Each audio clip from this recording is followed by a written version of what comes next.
धन की राशि वृषभ पर भाग्य के स्वामी देवगुरु बृहस्पति का आगमन अभी अभी 1 मई 2024 से हुआ था। और ये क्या, अभी अभी खबर सुनने को मिला कि 7 मई 2024 को सुबह 7:34 पर देवगुरु बृहस्पति अस्त हो रहे हैं। अब क्या इनके अस्त अवस्था पर आने से जो सकारात्मक प्रभाव देवगुरु बृहस्पति के द्वारा मिलने वाला था उसमें कोई कमी आएगी, ये एक सवाल उठ करके सामने आता है।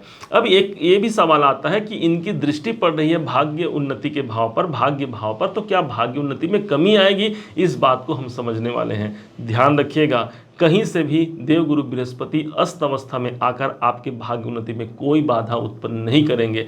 बहुत सकारात्मक होकर के इस वीडियो को आप देखिएगा। हम जानेंगे प्रभाव क्या मिलने वाला है, हम जानेंगे कि कहां पर आपको ध्यान केंद्रित करने की आवश्यकता रहेगी, हम जानेंगे कि कौन से वो उपाय के माध्यम से हम सर्वश्रेष्ठ समय बना सकते हैं इसी समय को। एक प्रश्न आ रहा होगा मन में कि भाई ये अस्त अवस्था होता क्या है, कब कोई ग्रह अस्त अवस्था पे आ जाता है? तो बता दें आपको, ज्योतिष शास्त्र की एक मान्यता होती है कि भगवान सूर्य के अंतर्गत जब एक निश्चित डिग्री पर कोई ग्रह उपस्थित हो जाता है तब वो अस्त अवस्था कंसिडर किया जाता है। इस हिसाब से देवगुरु बृहस्पति के लिए कहा गया है 11 डिग्री। जब ये भगवान सूर्य से 11 डिग्री के अंतराल में होते हैं तो उस स्थिति में गुरु देवता हमारे अस्त हो जाते हैं।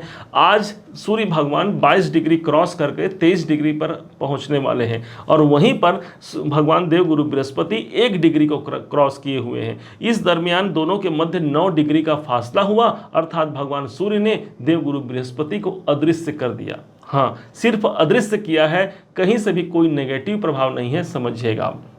अदृश्य का मतलब ये होगा कि आप ये किसी कक्ष में बैठे, किसी रूम में आप बैठे हैं और वहाँ पर 0 वाट का बल्ब जल रहा है, तो आप कोई काम कैसे कर पाएंगे? उसके लिए आपको बहुत फोकस्ड ढंग से आपको काम करने की आवश्यकता होगी, बहुत आपको लगन ध्यान लगाने की आवश्यकता होगी। ठीक इसी प्रकार से देवगुरु बृहस्पति जहाँ बैठे हैं, जहाँ इनकी दृष्टि पड़ रही है, वहाँ आपके ध्यान केंद्रित होने चाहिए। ये आपको एक ध्यान रखने की आवश्यकता रहेगी। इस समय पर वो सकारात्मक प्रभाव होंगे। दूसरे तरफ इस समय पर सूर्य के द्वारा देवगुरु बृहस्पति को अस्त किया गया, अर्थात एक ऐसा सुंदर समय है जिस समय पर सूर्य भगवान के हृदय में देवगुरु बृहस्पति का निवास होगा। एक ऐसा समय होगा जहां पर भाग्य के स्वामी स्वयं मेरे प्रतिष्ठा के कारक भगवान सूर्य के आहोश में होंगे। एक ऐसा समय ये होगा। अब दूसरे तरफ से देवगुरु बृहस्पति इस समय पर कृत्तिका नाम के नक्षत्र पर चल रहे हैं, जिनके स्वामी स्वयं भगवान सूर्य नारायण होते हैं। अर्थात सूर्य जिस भाव के स्वामी है उस भाव का भी इवेंट मिलने वाला है। समझते हैं कौन कौन से क्या क्या प्रेडिक्शन यहां पर निकल करके सामने आते हैं। लगन पर आपके अपने राशि पर गुरु का विराजमान होना।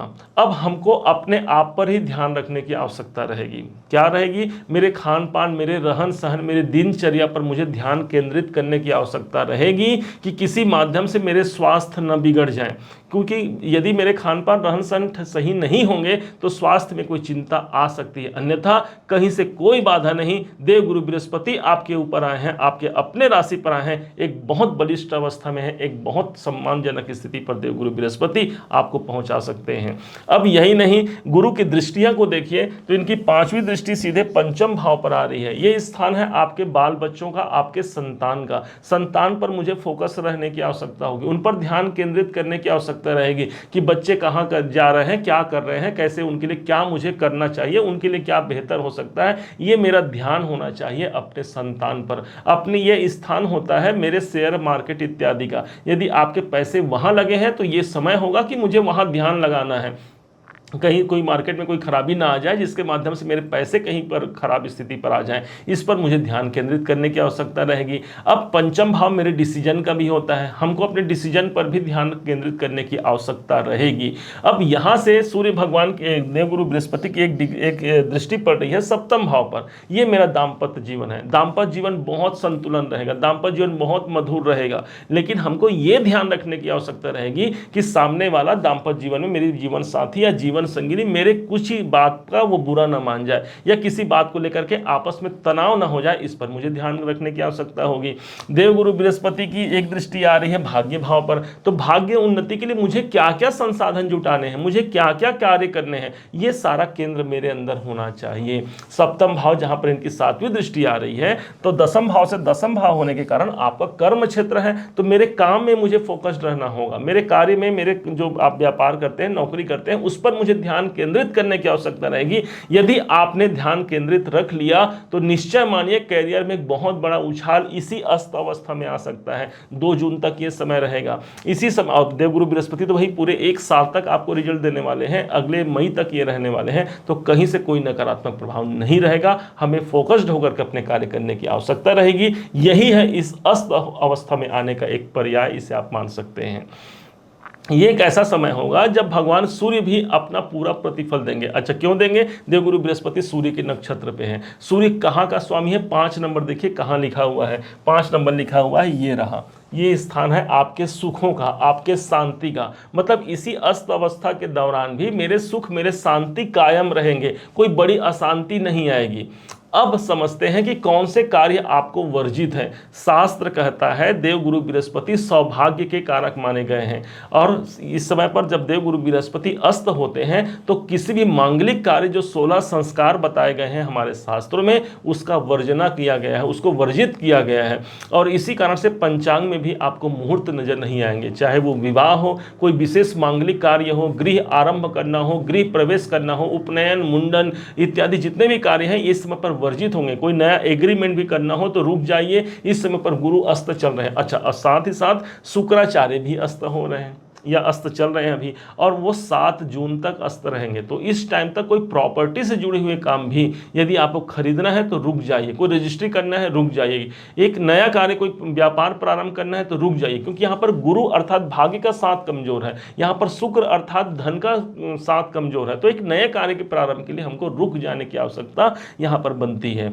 अब कैसे इस अस्त अवस्था में भी हम बेहतर परिणाम को निकाल सकते हैं, इसको समझिएगा। देवगुरु बृहस्पति का स्थान माना गया है मंदिरों में।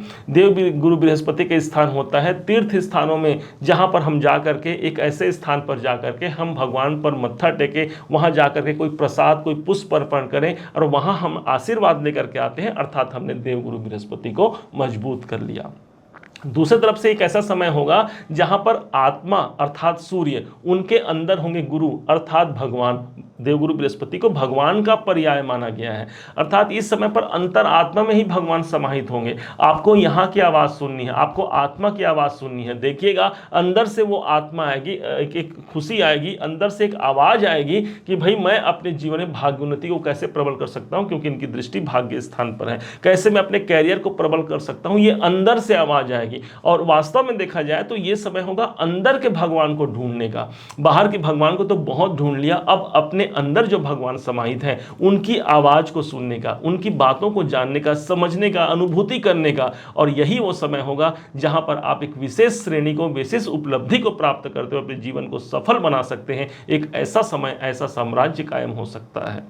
उम्मीद है आप सबने इसे समझा है, आप सबने इसे जाना है। यदि आपने इसे समझा है, जाना है, मेरे समझाने का प्रयास यदि आपको सार्थक लगा हो, मेरे समझाने का तरीका यदि आपको सार्थक लगा हो, तो हर बार की भांति इस बार भी अपना प्यार भरा लाइक और कमेंट करना कभी मत भूलिएगा।